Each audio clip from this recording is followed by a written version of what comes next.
जरूर वॉक कर सकते हो, शुरू में वॉक कर सकते हो, उर्दू में पंजाबी में हर जगह में पंजाबी के साथ आप वॉक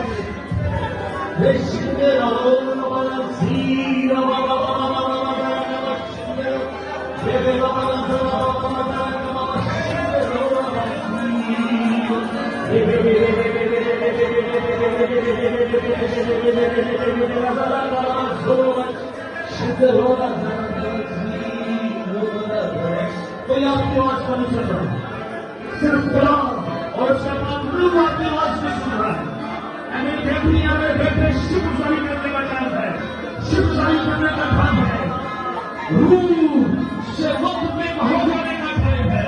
यीशु से दिल बन जाने का टाइम है, उसकी हजूरी से मरूर होने का टाइम है, अदाई खाने का टाइम है, फ्रेश होने का टाइम है। रशीद हो रहा है